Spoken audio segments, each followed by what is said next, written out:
Madhampatti Rangaraj Joy கிறிஸ்டில்லாவோட வழக்கு சென்னை உயர்நீதிமன்றத்தில் விசாரணையில் இருக்க நிலையில இப்போ மாதம்பட்டி ரங்கராஜ் தலைமறைவாகிட்டாரு அப்படின்னு சொல்லிட்டு ஒரு ஷாக்கிங்கான அப்டேட்டை ஜாய் கிறிஸ்டில்லா கொஞ்ச நேரத்துக்கு முன்னாடி தான் ஷேர் பண்ணியிருக்காங்க. மாதம்பட்டி ரங்கராஜ் ஜாய் கிறிஸ்டில்லா இவங்களோட வழக்கில் கடைசியாக டிஎன்ஏ டெஸ்ட் எடுத்து அது என்னோட குழந்தை அப்படின்னு நிரூபணம் ஆச்சு அப்படின்னா குழந்தையோட பொறுப்பை நான் ஏற்றுக்கிறேன் அப்படின்னு மாதம்பட்டி சொல்லியிருந்தாரு. ஜாய் கிறிஸ்டில்லாவும் நான் டிஎன்ஏ டெஸ்ட்டுக்கு ரெடியாக தான் இருக்கேன், அவர் தான் வரமாட்டேங்கிறாரு, ஸ்டேட்மெண்ட் ரிலீஸ் பண்ணதோட சரி, அதுக்கப்புறமா இப்போ அவர் காணாமையே போயிட்டாரு அப்படின்ற மாதிரி சொல்லிட்டு வந்தாங்க. இந்த நிலையில் நேற்று கூட ஒரு போஸ்டர் ஷேர் பண்ணியிருந்தாங்க.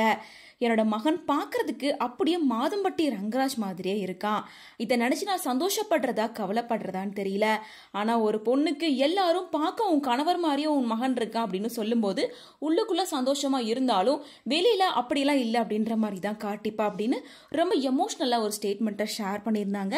அதை தொடர்ந்து இப்போ ஒரு ஸ்டேட்மெண்ட்டை ஷேர் பண்ணியிருக்காங்க.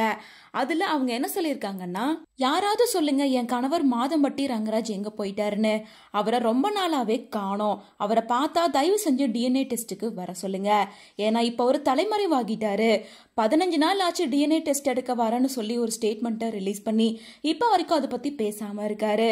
பொண்ணுங்களை அவ்வளோ சாதாரணமாக எடுத்துக்க கூடாது, எப்பவுமே உண்மையோடையும் நேர்மையோடும் இருக்கிறோம் மாதம்பட்டி ரங்கராஜ் அப்படின்ற மாதிரி, மாதம்பட்டி தலைமறை ஆயிட்டாரு, தயவு செஞ்சு டிஎன்ஏ டெஸ்ட் எடுக்க அவரை வர சொல்லுங்க, அவர் தானே வரேன்னு சொன்னாரு, சொன்னதோட சரி ஆள் காணாமலே போயிட்டாரு அப்படின்னு இப்போ வரைக்கும் மாதம்பட்டி ரங்கராஜ் டிஎன்ஏ டெஸ்ட்டுக்கு வரல அப்படின்றத ஜாய் உறுதிப்படுத்தியிருக்காங்க. ஏன்னா கோர்ட்ல அடுத்த ஹியரிங்கே வந்துருச்சு, இன்னும் மாதம்பட்டி வரல அப்படின்ற மாதிரி தான் இருக்கு. ஸோ எப்போ அவர் டிஎன்ஏ டெஸ்ட்டுக்கு வருவாரு அல்லது மறுபடியும் ஜாயை ஏத்துக்கிற பிளான்ல இருக்காங்களா என்ன அப்படின்றதெல்லாம் வெயிட் பண்ணி தான் பார்க்கணும். ஏன்னா இதுக்கு முன்னாடி கூட ஜாய் தான் ப்ரெக்னெண்ட்டாக இருக்கும்போது மாதம்பட்டிக்கு சேட் பண்ண ஸ்க்ரீன்ஷாட்டை ஷேர் பண்ணியிருந்தாங்க. அதில் நான் 5 மாதம் ப்ரெக்னெண்ட்டாக இருக்கும்போது மாதம்பட்டி இது என்னோட குழந்தை தான், இந்த குழந்தைக்கு ரெஸ்பான்சிபிலிட்டி நான் தான் அப்படின்ற மாதிரி சொல்லியிருந்தாரு. ஸோ அதனால் மாதம்பட்டி ரங்கராஜ் தன்னோட 2வது மனைவியும் அப்செட் பண்ணி கூட வச்சுக்கலான்ற பிளானில் இருக்காரா, அல்லது டிஎன்ஏ டெஸ்ட் எடுத்து குழந்தையோட செட்டில்மெண்ட்டை முடிச்சுட்டு அவர் ஒய்ஃப் ஸ்ருதி கூட மட்டுமே வாழ போகிறாரா என்ன அப்படிங்கிறதெல்லாம் வெயிட் பண்ணி தான் பார்க்கணும்.